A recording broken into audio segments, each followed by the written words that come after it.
Transform your space on a budget. My second backyard makeover with new shed and easy DIY ideas. Hey Dream Room family, welcome back.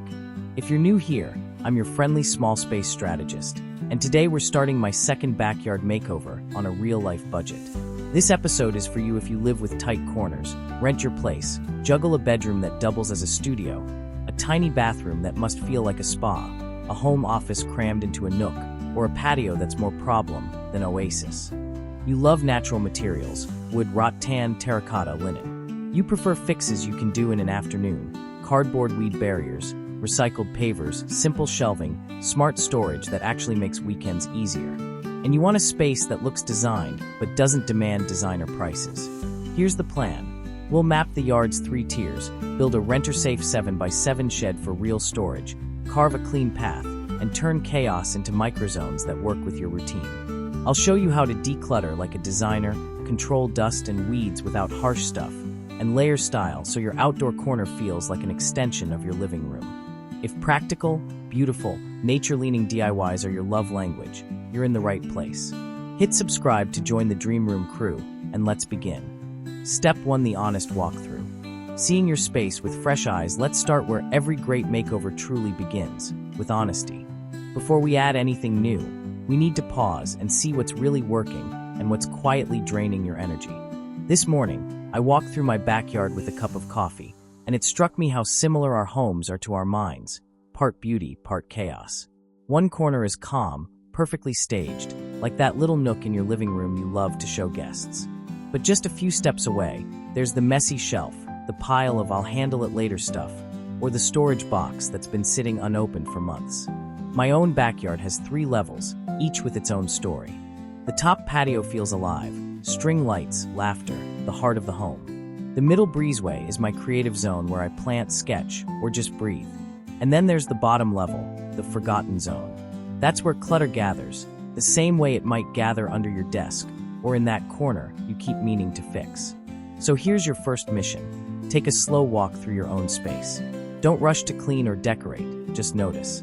Notice what feels peaceful and what feels heavy. Because true design doesn't start with buying something new. It starts with seeing what's already there. Before transformation comes awareness, and that awareness is the foundation for every beautiful change that follows. Step 2: the budget game plan. Design smart, spend less once you've seen your space clearly.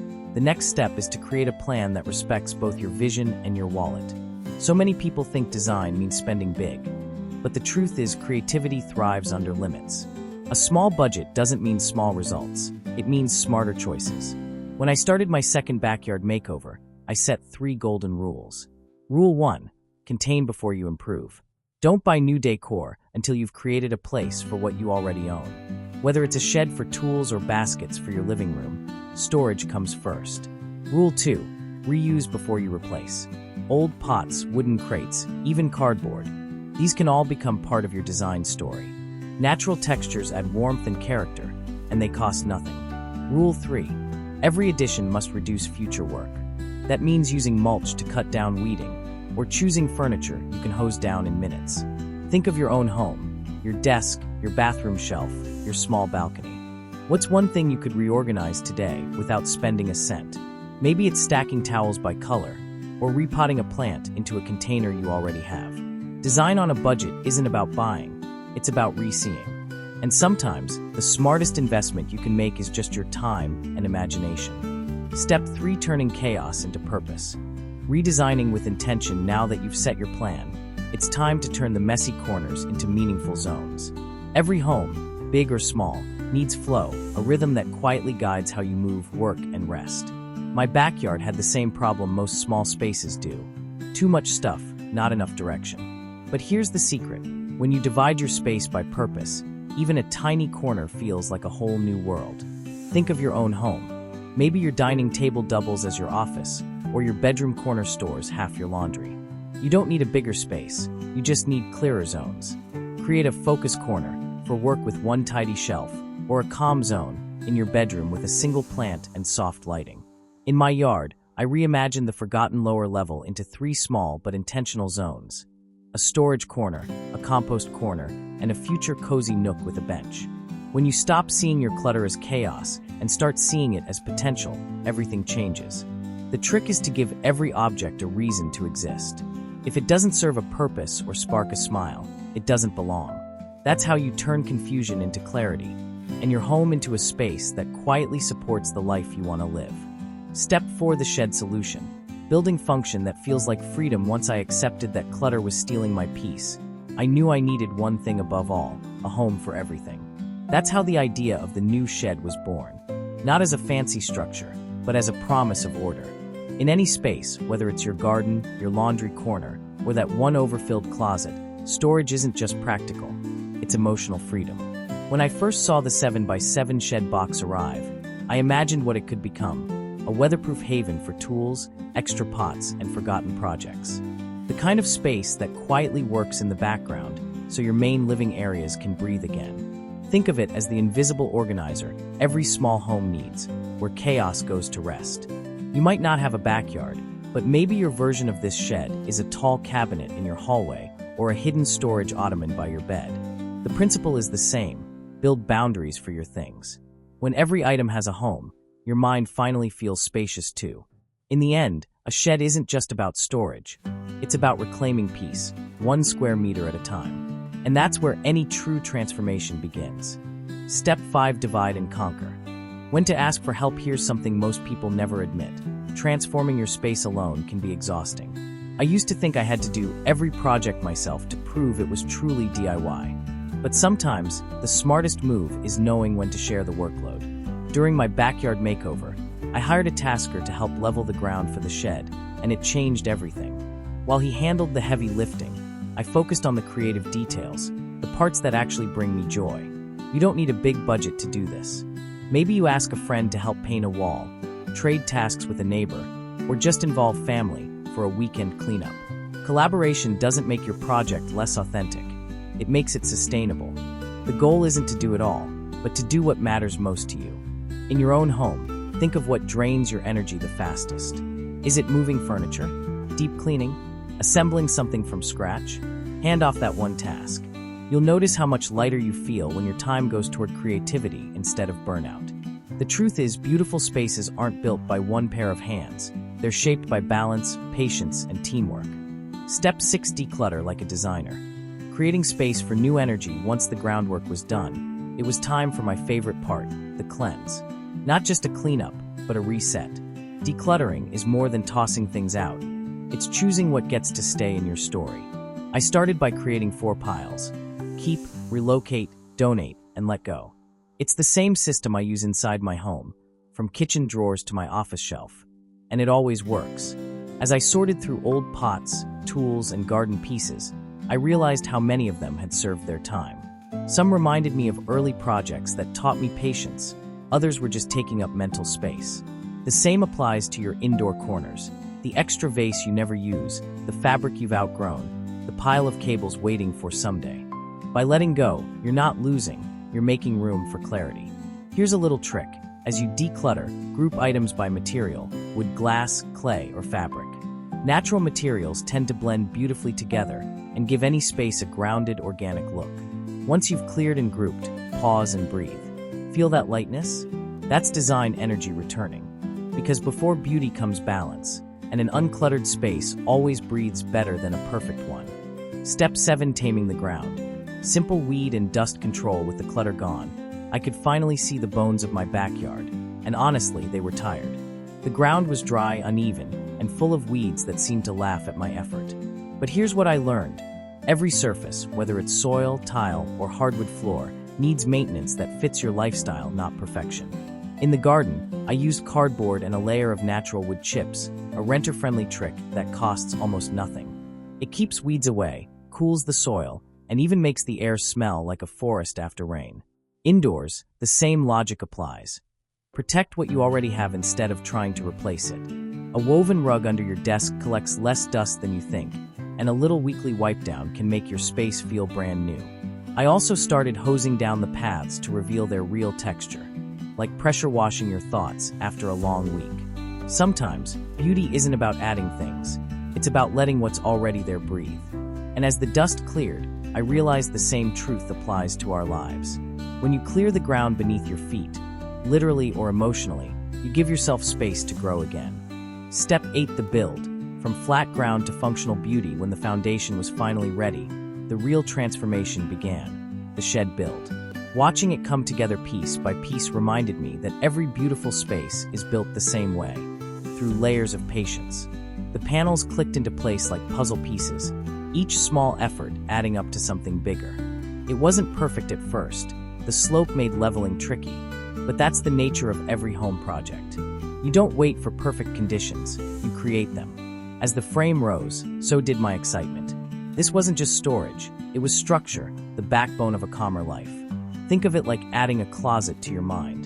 The more organized your surroundings become, the easier it is to think clearly, rest deeply, and create freely. You can apply this idea anywhere. Build a simple shelf above your desk, or set up a small pegboard for your tools or accessories. Creating functional beauty means designing systems that make your daily rhythm smoother. By the time the shed's door clicked shut for the first time, I realized this wasn't just about tidying up. It was about claiming control, piece by piece, over the space that shapes my everyday. Step 9: organize like an artist. Designing the inside of the shed. Once the shed stood tall, the fun part began, turning that blank shell into a space that actually works. Think of it as designing a tiny studio, not just a storage box. Every inch mattered. I added 2 high shelves for tools I rarely use, 1 mid-rail for hanging essentials, and a simple bin system labeled with painter's tape. Nothing fancy, just clear and practical. It reminded me how even the smallest order brings calm to the mind. Inside your home, the same rule applies. Whether it's a nightstand drawer, your bathroom shelf, or the corner of your workspace, vertical storage is your best friend. Go up, not out. Use hooks, baskets, and even repurposed jars to give everything its own place. When things are visible and easy to reach, you naturally keep them tidy. As sunlight poured through the shed's little windows, I felt a quiet pride. This wasn't about aesthetic perfection, it was about purpose. The right organization doesn't just make your space look better, it makes your life flow smoother. It gives you time back, energy back, and clarity back. And that's what real design is all about, making room for the life you actually want to live. Step 10: hide the mess. Highlight the beauty. After organizing the inside, I turned my attention to what surrounded the shed, the messy edges that made everything feel unfinished. There were old hoses, cracked pots, and leftover stones that seemed to scream for attention. So instead of fighting the mess, I learned how to disguise it. Every home, every small space has these awkward corners. That one spot behind the couch, under the stairs, or beside the wardrobe where clutter gathers. The trick isn't to erase it, but to soften it. Outside, I used natural screens, bamboo fencing, tall planters, and a small trellis with climbing ivy to hide the compost bin and garden tools. Indoors, you can try the same idea. Use woven baskets, fabric curtains under a desk, or a row of neutral storage boxes to conceal chaos. By keeping textures earthy, rattan, cotton, jute, you let practicality blend into design. What surprised me most was how calm the space felt afterward. When your eyes rest on beauty instead of clutter, your mind follows. It's a small reminder that design isn't only about what you see, but also about what you choose not to see. Sometimes, the quietest transformations happen behind the scenes, and those are the ones that truly change how a space feels. Step 11: planting smarter. Beauty that takes care of itself. Once the shed and storage zones were set, it was time to bring life back into the space, but this time, with intention. I used to fill every corner with plants just because they looked good, but real beauty comes from balance, not abundance. So I began choosing plants that give back, low maintenance, drought tolerant, and full of personality. Think rosemary, mint, or succulents that thrive even when you forget to water them. In small spaces, it's the same principle. Choose pieces that work with your rhythm, not against it. A peace lily that purifies your office air. A pothose that softens your bookshelf. A little lavender on your bedside table to calm your mind at night. Grouping plants by their needs, sunlight, water, or shade, keeps them thriving and saves you time. I also added mulch around the garden beds to hold moisture and reduce weeding. Inside, you can do something similar by grouping natural textures, wood, clay, and stone, to create that same sense of grounded calm. A home that cares for itself gives you energy instead of draining it. Because the goal isn't to fill your space with things, it's to fill it with life that feels effortless, calm, and connected to you.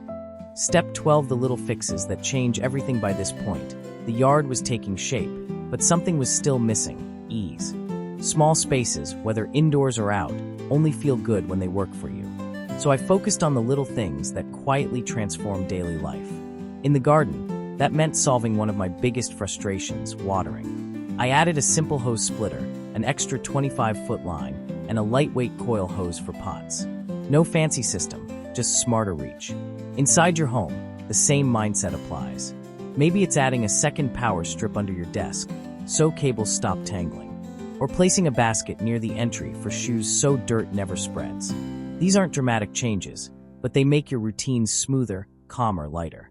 I also learned a surprising tip. Hosing plants midday on hot days helps clear dust and pests if the leaves dry before sunset. The indoor version? A quick weekly wipe of plant leaves and windows. Instant brightness. Small upgrades like these aren't about design trends, they're about comfort. When your environment flows effortlessly, it frees your mind to focus on what truly matters: living, creating, resting. Because sometimes beauty hides inside the smallest, simplest improvements. Step 13, redefining the path, creating flow and safety after months of work. One detail still bothered me: the path leading to the shed. It was uneven, dusty, and full of small tripping hazards. But fixing it taught me one of the most overlooked lessons in design. Flow is everything. Whether it's how you move through your home or how your eyes travel across a room, good design should feel effortless.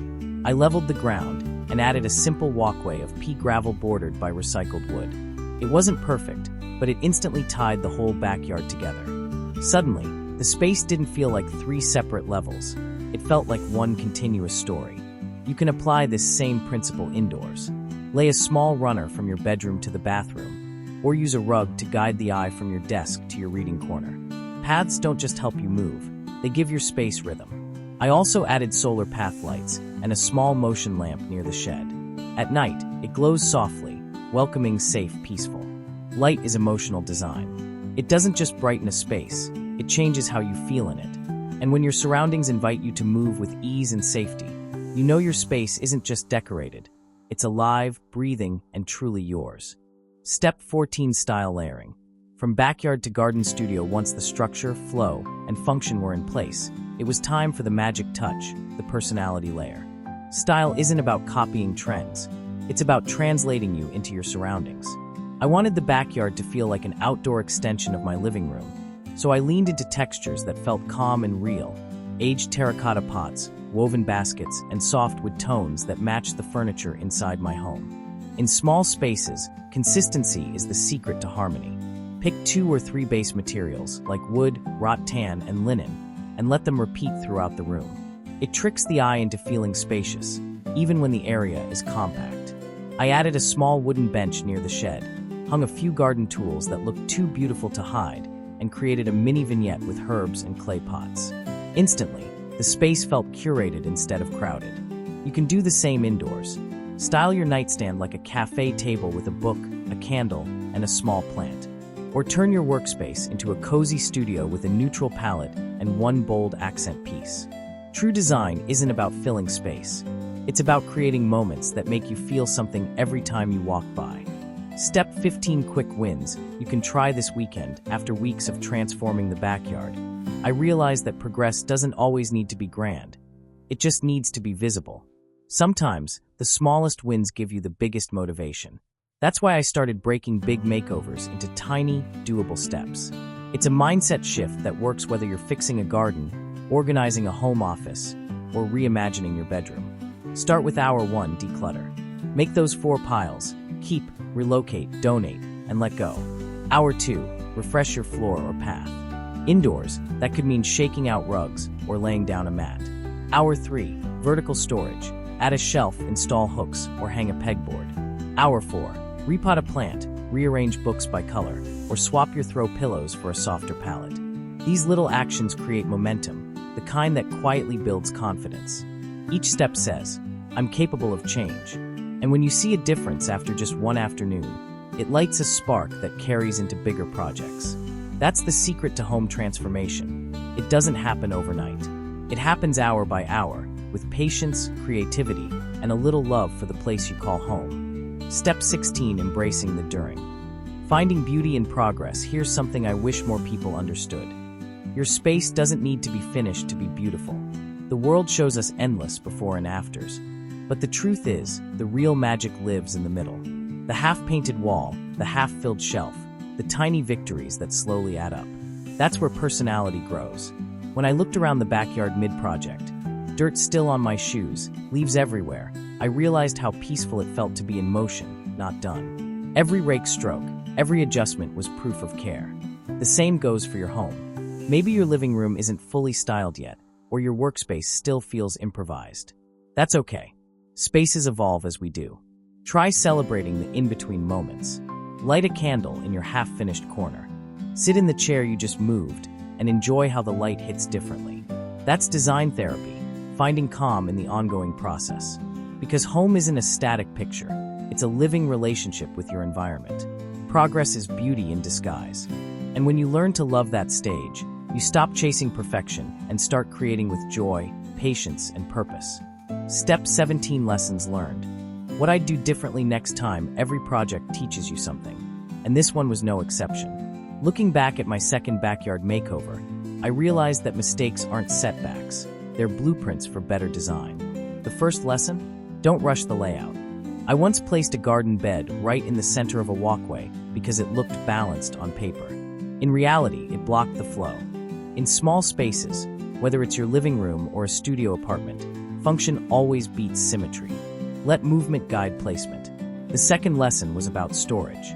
I used to buy baskets after organizing, but now I do it the other way around. Sort first, measure, then buy. It saves both space and money. And the third lesson? Always think ahead for maintenance. Choose finishes, plants, and fabrics that can handle real life. A beautiful setup isn't sustainable if it stresses you out to keep it that way. So before you start your next home project, pause and ask, will this design make my daily life easier or harder? If it simplifies your routine, it's the right choice. Good design doesn't just look nice, it supports your lifestyle quietly, day after day. That's the kind of beauty that lasts. Step 18, next steps.